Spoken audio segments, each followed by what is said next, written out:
Las crónicas del Poisson. 24 de mayo de 2022. Los enemigos del pueblo. Segunda parte. Hemos decidido componer esta segunda parte acerca del asunto de los enemigos del pueblo, por causa de haber recibido observaciones de antiguos compañeros, desde hace ya muchos años, sobre ciertas imprecisiones y posibles contradicciones en el contenido del primer video. Estas han sido preguntas que merecen ser escuchadas, razonadas y tratar de ser contestadas.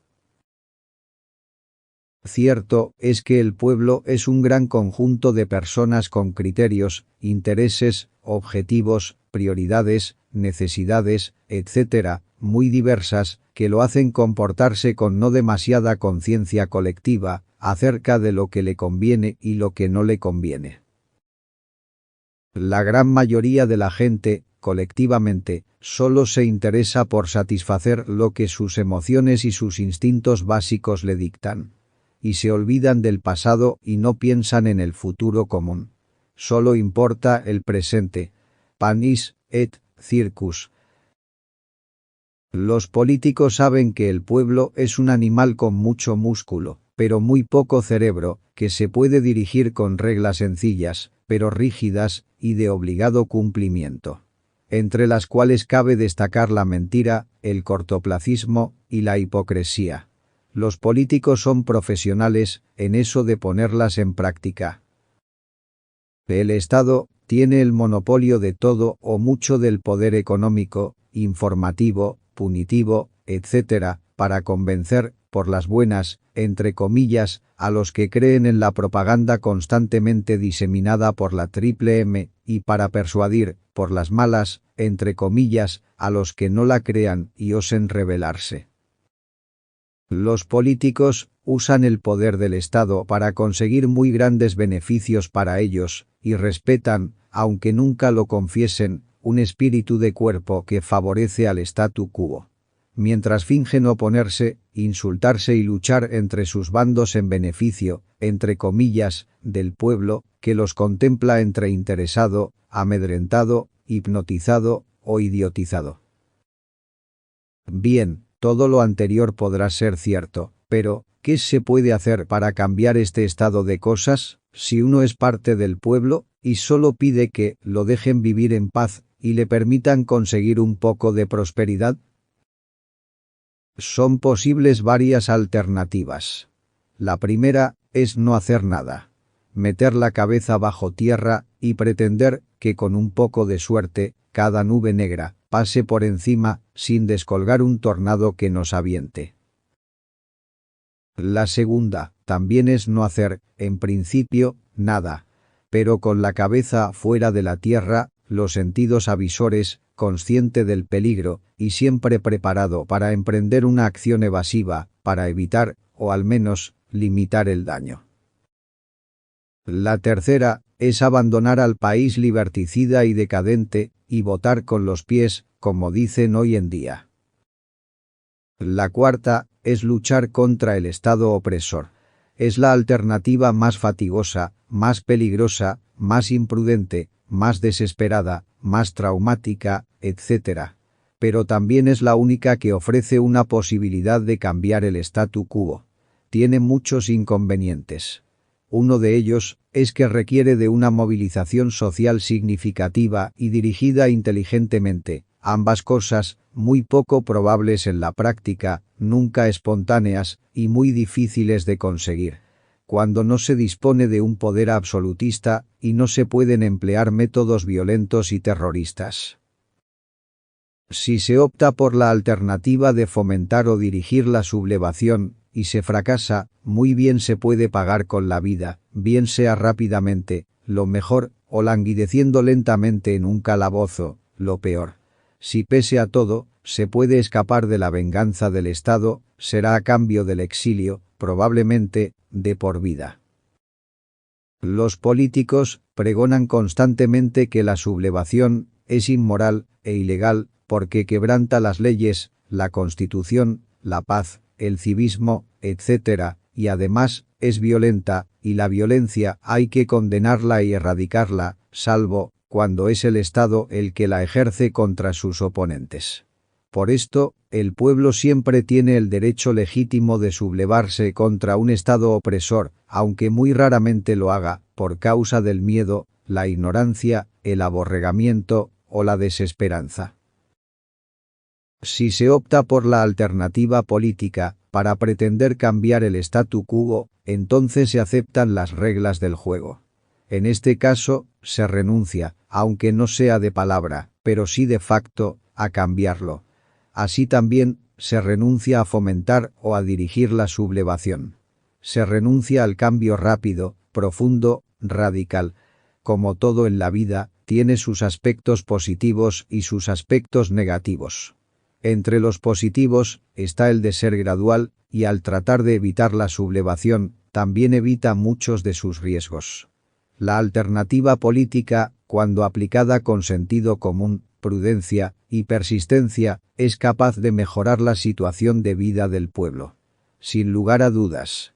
Entre sus desventajas está el que no es capaz de revertir la decadencia de una nación. Solo es capaz de mitigarla mientras pueda aplicarse, porque, al no pretender cambiar el statu quo, no puede llegar a resolver los problemas estructurales que están produciendo la decadencia. Otro inconveniente, aún peor, es que el sentido común es el menos común de los sentidos. Entre las personas individuales, es raro, pero entre la masa del pueblo, virtualmente inexistente, porque los imbéciles y los necios son mayoría. Este hecho estadístico resulta particularmente perjudicial para las democracias igualitarias que conceden eso de una cabeza, un voto. El pueblo siempre tiende a rechazar las políticas con sentido común, pero que le produzcan alguna incomodidad al corto plazo, para hacer caso y preferir las promesas con que saben tentarlo y engañarlo, esa variada fauna de políticos estafadores, falaces e hipócritas, tan preponderantes en los países en los que se implementa el cada vez más denominado por sus escépticos el mito de la democracia, entre comillas. Por lo recién considerado, más otros factores adicionales demasiado prolijos de analizar ahora, es que se llega, probablemente, a la crítica más incisiva al video anterior sobre los enemigos del pueblo. Cuando se pretende llegar a una posición de autoridad política, necesaria y suficiente, para poder implementar las medidas correctivas requeridas, que inicialmente se concibieron cuando se era pequeño y poco conocido, pero también relativamente independiente, hay, primero, que satisfacer, al menos, a dos participantes muy importantes en el juego de la política. El primero es el de las élites empoderadas. Muy renuentes a perder sus privilegios, aunque sea relativamente poco, y en beneficio de revertir el proceso de la decadencia que acabará, eventualmente, arruinándolas también a ellas. Por tanto, es preciso hacer una primera tanda importante de concesiones y aceptar unos compromisos vinculantes para que esas élites empoderadas no bloqueen el paso.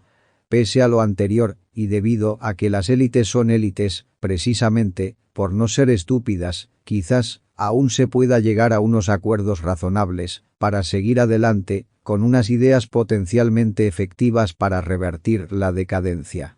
El segundo es la ausencia de sentido común de los pueblos y, los embargados por la decadencia, mucho más. Es su necedad, al oponerse a cualquier medida que le imponga incomodidades al corto, y más todavía, a medio plazo. Aún a cambio de conseguir una prosperidad a largo plazo. Es su estupidez, al prestar atención y preferir dejarse engañar, una y otra vez, por esos estafadores de la política, falaces e hipócritas, recién mencionados, que ahora son opositores y rivales y que, pensando en el corto plazo, no dudan en decirle al populacho lo que quiere oír y que, generalmente, es lo opuesto a lo que se precisa hacer. Esto obliga a aceptar una segunda tanda de concesiones que, finalmente, terminan haciendo al plan original irrealizable. Así es como un partido político que fue honesto, patriótico y con ideas legítimas y razonables al principio, cuando era pequeño y bregaba en la oposición, al llegar al poder, si acaso llega, acabe transformándose en otro partido más, rendido al cortoplacismo, la incompetencia, la hipocresía, el nepotismo y la corrupción de los grandes partidos, que una vez pretendió desplazar del poder para el beneficio de la nación. Este lamentable fenómeno ha podido ser observado, después de la denominada «transición española», entre comillas, en ya 3 partidos que pretendieron evitar el regreso de los socialistas, los comunistas y los separatistas al poder en España. Uno de estos partidos ya desapareció, otro está a punto de desaparecer, y el tercero, después de traicionar al pueblo español, al no hacer prácticamente nada para corregir el decidido giro a la decadencia española resultante del gobierno de Zapatero, entre el 2004 y el 2011, ya no es más que una derecha hipócrita y rendida a esa ideología progre, nefasta, que impregna a las sociedades europeas, desde Bruselas para abajo, y que también está conduciendo a los USA, a su ocaso, como la última superpotencia occidental que una vez fue. Todavía en España queda un partido que, quizás, aún no ha sufrido el proceso de degeneración de los ya mencionados. Dios quiera que estemos equivocados, pero después del lamentable espectáculo escenificado en las Cortes españolas, el día de la teleconferencia del nuevo déspota de moda, apoyado por los neonazis, en Ucrania, ya reseñado en el video previo a este, comenzamos a temernos lo peor. Ese día, ese partido de derechas estuvo allí, escuchó al nuevo déspota de moda pontificar, descaradamente, acerca de lo que deben, o no deben, hacer las empresas españolas, para favorecerlo en su guerra contra la Federación Rusa, entre otras desfachateces y mentiras, y los líderes de ese partido de derechas, se lo tragaron todo, prácticamente sin rechistar, y hasta el día presente. Un síntoma intranquilizador. Finalmente, y sin profundizar sobre el tema, también se puede evitar la confrontación física y la atmósfera enrarecida de la política y optar por la denominada «batalla cultural», entre comillas. Esta alternativa es menos arriesgada, pero también mucho más lenta. Requiere de gran paciencia y de perseverancia en la misma estrategia, sin desfallecer, durante mucho tiempo, años, décadas, generaciones. Ella sola no logrará derrocar al Estado opresor y decadente, pero puede abonar el terreno para su caída, cambiando la manera de pensar de una cantidad significativa de individuos del pueblo. Aquellos en los que todavía sobreviva algo del sentido común.